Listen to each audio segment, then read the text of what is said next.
3 days after a routine meeting about event logistics, a deputy director's desk was cleared out. No explanation, no goodbye, just an empty chair that everyone learned not to look at. What you're about to hear is the inside account of a 2024 purge that happened in silence, no public announcements, no trials, just people disappearing one by one. Because they were in a room when someone said the wrong sentence. This party official kept detailed mental notes of who vanished, and in what order. He's the only one who made it out alive to tell this story. For more exclusive testimonies like this, subscribe and become part of our investigative community. These stories need to be told. There was something everyone in North Korea understood. Kim Jo-ae wasn't just Kim Jong-un's daughter. She was the reason he couldn't let go of power. She was called beloved child and esteemed child titles, reserved for supreme leaders. At official events, she stood in front of Kim Jong-un. Center stage. Again and again, a new standard took hold. Loyalty was measured by how you treated Kim Jo-ae. Cross her, and it was over. That's when someone said it. Kim Yo-jong's seat isn't in the middle anymore. They've moved her pretty far back. After that, people started disappearing. It wasn't a subversive meeting. No conspiracy. Just a routine prep session at the party events office. We were reviewing seating charts for next month's military parade. The deputy director glanced at the layout and said it without thinking. Kim Yo-jong's seat isn't in the middle anymore. They've moved her pretty far back. The room went cold. No one replied. No one nodded. But we all knew. We knew who stood at the center now, and who was being pushed out. Kim Jo-ae was already called beloved child. In official photos, she stood ahead of Kim Jong-un, or right at the center. A new hierarchy had formed. Loyalty was sorted by proximity to Kim Jo-ae. Seating wasn't just arrangement. It was rank, and rank was survival. That's what made it dangerous. The deputy director wasn't stating a fact. He was naming someone being sidelined. That could be recorded as interpretation, and interpretation could become a crime. I said nothing, didn't nod, didn't change my expression. I stared at the seating chart and pretended to review other items. My pen traced meaningless lines on paper. I just wanted the moment to pass. But I knew. Being in that room made me complicit. The meeting ended quietly. We said our usual goodbyes, but everything changed after that day. In the hallways, people avoided eye contact. In the cafeteria, they left before finishing their meals. Those of us in that room stopped talking to each other. The ones who heard it were more scared than the one who said it. On the third day, the deputy director's desk was empty. At first, I thought it was sick leave. Maybe a cold. Maybe a family emergency. But 4 days passed, then 5. He didn't come back. No one asked why. No one said his name. About a week later, someone from admin came to his desk, opened the drawers, packed his things into a box. One family photo, a few pens, an old notebook. That was it. I watched from across the room. For the first time, I felt real fear. One line about seating. One sentence, and a person was erased. Within days, rumors spread. The deputy director had been summoned. At first, people said it was routine, just questions about work. Then the story changed. His entire family had been taken in. He wasn't a suspect. He'd worked for the party for over 20 years. No mistakes. He wasn't even part of Kim Yo-jong's inner circle. Just a mid-level official. He had a family, a daughter in college. But none of that mattered. What he said, or rather what he let slip, that was the problem. The comment about seating vanished. What remained was this: he had made impure interpretations about the Kim Jo-ae-centered system. He had privately discussed the succession structure. A thoughtless remark became anti-party, anti-revolutionary conduct. Soon, an internal document circulated. It was about purging anti-party elements. No names were mentioned, but we all knew. We knew who it was about. I sat at my desk and read it word by word. The document said this: counter-revolutionary elements, who shook the party's monolithic leadership and betrayed. The spirit of defending the supreme leader have been severely punished. My hands trembled as I read. I knew what punished meant: execution. After that, everything changed. Every meeting began with loyalty pledges to Child Jew A. Seating arrangements were scrutinized more carefully than ever. Where you sat, who stood in the center. It became a matter of survival. Every photo, every event, everything was tension. One by one, those who'd been in that room were called in for questioning. I wasn't spared. One morning, I got a notice from the State Security Department. Report at 2 p. Mem. No reason given. Just a summons. I knew. My turn had come. The one who spoke was executed. The ones who listened became accomplices. That rule now applied to me. Walking down that hallway, I wondered for the first time, could I survive this? The interrogation room was smaller than I expected. One desk, 2 chairs, no windows. The interrogator opened a file and started asking questions. The questions always went the same direction. Why were you at that meeting? I answered. It was work. Event planning was my job. Reviewing seating charts was part of my duties. The interrogator didn't nod, just asked the next question. When the deputy director said that, why didn't you stop him? I froze. How could I explain that stopping him wasn't possible? Stopping him would have meant acknowledging the problem. That would have proven I understood what he meant. I was just listening to the work discussion. The interrogator wrote something down. My answer became part of the record. Then came the next question. Do you have a personal relationship with Comrade Kim Yo-jong? I shook my head. No, I didn't. I was a low-level official in the events office. Kim Yo-jong was a central figure in the party.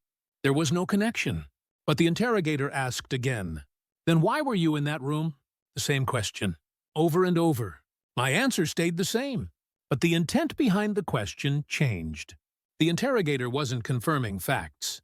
He was deciding where to categorize me. Neutrality didn't exist. Just by being in that room, I was being classified as part of Kim Yo-jong's circle. The interrogation lasted over 2 hours. Same questions, same answers, same records. When I left, my back was soaked with cold sweat. Walking down the corridor, I passed others. People who'd been in that meeting with me. We didn't make eye contact, didn't acknowledge each other, just walked past. But we all knew we'd been grouped together now. Kim Yo-jong's circle, impure elements, surveillance targets. Back at the office, I felt my co-workers' eyes on me. No one spoke to me. No one came to my desk. I ate lunch alone, left work alone. From that day on, I knew this wasn't going to end. One by one, they were summoned. One by one, they stopped coming back. Those who did return had different expressions. They didn't speak anymore, didn't make eye contact. We all knew any of us could be next. Empty desks started multiplying in the office. At first, 1 or 2. But after a week, 4. After 2 weeks, 6. No one called their names. No one asked why. Asking made you the next target. The commute got heavier. Every morning, opening that office door, I'd wonder whose desk will be empty today. When someone's desk got cleared out, we all knew they weren't coming back. One day, the desk next to mine was empty. My coworker from the day before. I came in that morning, his space was cleared. Papers gone. Personal items gone. Like no one had ever sat there. At lunch, the cafeteria felt different. Fewer people. We used to wait for tables. Now there were empty seats everywhere. I'd eat and look around, checking who else had disappeared. Kim Yo-jong said nothing. She attended meetings as usual, gave instructions as usual. But people connected to her vanished anyway. People who'd worked Kim Yo-jong events. People who'd handled Kim Yo-jong-related tasks. Even photographers who'd taken her pictures. The web kept expanding. Direct connections didn't matter. If someone's acquaintance was in Kim Yo-jong's circle, they became suspects too. Friends of friends. Co-workers' families. Past work relationships. All under investigation. One night, I came home and looked in the mirror. My face looked unfamiliar. Dark circles under my eyes. Hollow cheeks. I hadn't slept properly in over a month. Every night before sleep, the same thought, will they come for me tomorrow? At the office, people stopped talking. Nothing but work. No lunch plans. No weather chat. No family stories. Silence was safety. Words could be interpreted in ways we couldn't predict. That's when I realized this wasn't a political struggle. It was a cleanup operation with a predetermined outcome. They were establishing Kim Jew, AE's system by cutting every line connected to Kim Yo-jong, who got hurt in the process, didn't matter. No one knew when my turn would come. But one thing was clear, people were disappearing in order. Those who'd been in that room. I had two choices left. Get dragged away, or run. That night, I made my decision. The day I heard another person had been summoned, I stopped waiting. I didn't know when my name would appear on the list. But one thing was certain, we were disappearing in order. 5 of us left. I was one of them. That night I came home. My wife Seon-hui had dinner waiting at the table. Our daughter Yoon-byul was doing homework in her room. An ordinary evening. But I knew. This ordinary life was about to shatter. During dinner, my wife kept looking at my face. She didn't say anything, but she'd noticed something was wrong. After Yoon-byul went to her room, I told her everything. The meeting, the deputy director disappearing, people being questioned one by one. Her face went pale. Her hands trembled. But she didn't cry. She just asked quietly, "What do we do?" I answered, "We have to leave." That night we packed. We couldn't take much. A few clothes, cash, IDs, into one small bag. I went into Yoon-byul's room and watched her sleep. Our 12-year-old didn't know that when she woke up tomorrow, her entire life would change. I opened my desk drawer, pulled out work notebooks and event documents, went to the balcony, burned them in a metal can. While the papers turned to ash, my wife sorted through household documents in the kitchen, family photos, Yoon-byul's school records, party-related papers. We burned everything.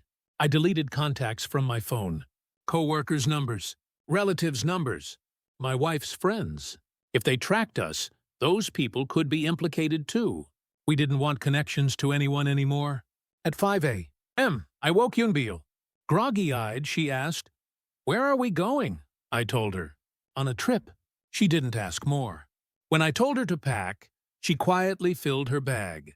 Before leaving, I walked through the living room one last time.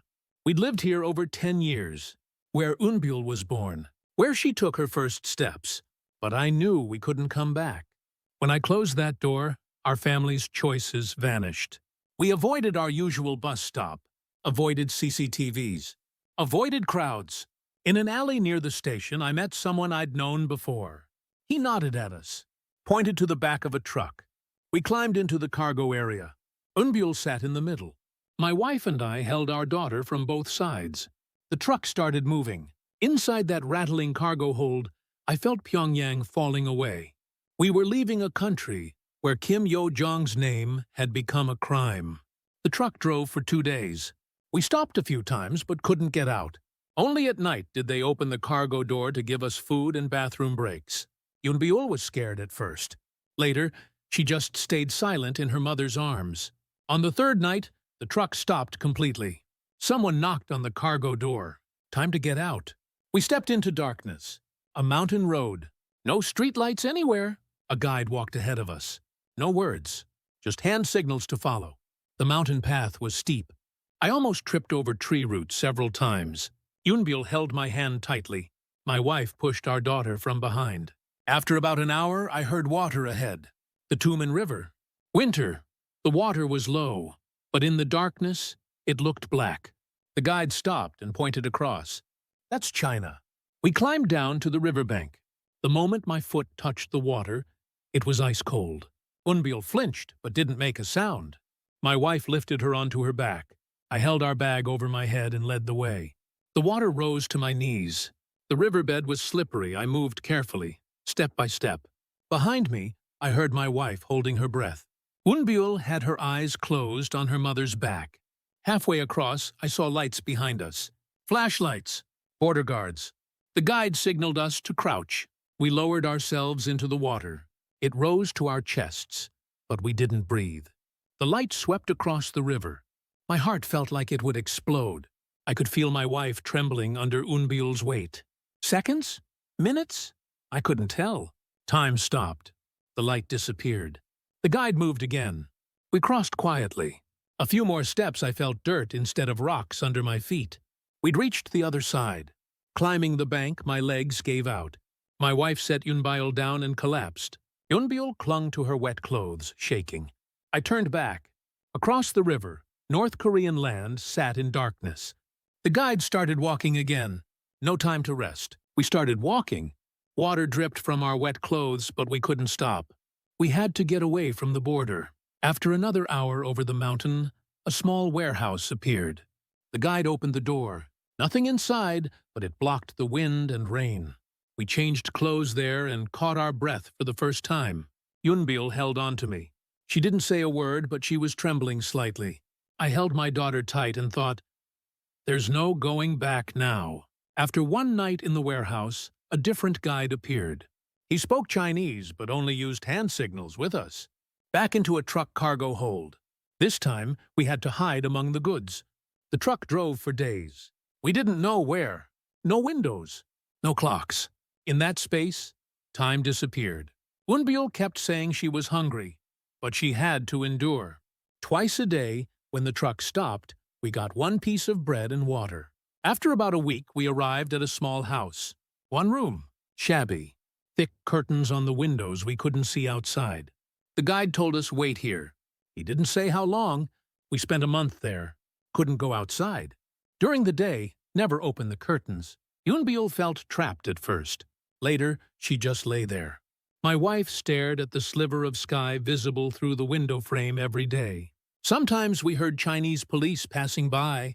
We'd hold our breath. No one moved until the footsteps faded. Unbyul would burrow into my arms and close her eyes. My wife would bite her lip and listen. One night, someone else came. A broker. He spoke Korean. Said he could get us to Thailand. But it would cost money. I asked, how much? When he said the number, my wife's face hardened. Several times what we had, the broker said, pay it back when you get to Korea. He told us to sign a promissory note. No choice, I signed. The note said we'd repay once we reached Korea. The broker folded the paper, put it in his pocket, and said he'd contact us in a few days. A week later, we climbed into another truck. This time farther. Southern China Yunnan province, he said. We drove for days. Changed vehicles several times. Sometimes we had to walk mountain paths. When we reached the Laos border, the guide said, from here, we walk. We had to avoid official checkpoints. We climbed mountain paths at night. Yunbayul was so exhausted she almost crawled. When we crossed the border, we didn't even know it. Where was China? Where was Laos? We just followed the guide. After several more days of travel, we reached the Mekong River. We got into a small boat. Cross the river, and that's Thailand, they said. The boat rocked. Yunbayul was scared. She closed her eyes. Lights appeared across the river. Thailand. The moment we got off the boat, Thai police surrounded us. I raised my hands, said we're from North Korea. We're defectors. The police put us in a car. I didn't know where we were going, but I knew we weren't going back to North Korea. When we arrived at the Immigration Detention Center, we finally felt relief. They said they'd contact the Korean embassy. We waited there a month. Interviews, paperwork, waiting for a flight. When we boarded the plane, Yunbyul smiled for the first time. She looked out the window and pointed at the clouds. I held my daughter's hand and thought, this is just the beginning. I'll never forget the day we arrived in Korea. When we landed at Incheon Airport, Yunbyul held my hand tightly. My wife was holding back tears. We were taken to a place called Hanawon. We spent 3 months there. At first, everything felt foreign. The way people spoke, the way they lived, their expressions. Yunbyul struggled to adapt to school. My wife had to learn new work. So did I. Being a party events office section chief meant nothing here. It took 2 years to repay the broker. I worked 3 jobs. Factory work during the day, cleaning in the evening, delivery on weekends. My wife worked at a restaurant. Yunbayul studied at home instead of going to tutoring centers. The day we finished paying, I made the final transfer and came home. Yunbyul had dinner waiting. That day, we ate with peace of mind for the first time. I finally understood what it felt like to be debt-free. Now Yunbayul's in high school. She has friends. She has dreams. She wants to be a nurse. My wife runs a small side dish shop. I work at a small company. Sometimes the news shows stories about North Korea. Kim Ju-a at official events. Kim Yo-jong still at the center. But I know that inside, people are still being categorized by one seat, one photo, one sentence. I don't know how many people from that meeting room survived. I don't know what happened to the deputy director's family. I don't know how they handled my desk after I defected. But one thing is certain. If we hadn't left, our family wouldn't be here now. Unbil wouldn't be in school. My wife wouldn't be able to smile freely. I would have been summoned one day and never come back. Even now, people are disappearing in North Korea. Touch Kim Ju-a and it's over. Think about Kim Yo-jong and you're in danger. I wasn't a revolutionary. I wasn't anti-regime. I was just someone who happened to be in that room. That's why I'm telling this story. The most terrifying thing about that system isn't guns or prisons. It's a society where thoughts and interpretations become crimes first. A country where one line on a seating chart determines life and death. Eun-byul once came home from school and asked me what was North Korea like. I told her, the fact that you can ask that question freely, that's the biggest difference. Every day on my commute, I look at the sky. When I see clear skies, I think I'm grateful our family survived, that we made it here, and I think about the people still there. I hope this story reaches someone. I hope it helps reveal even a little of what that system really is. Thank you for listening. Subscribing and liking helps stories like this reach more people. Thank you.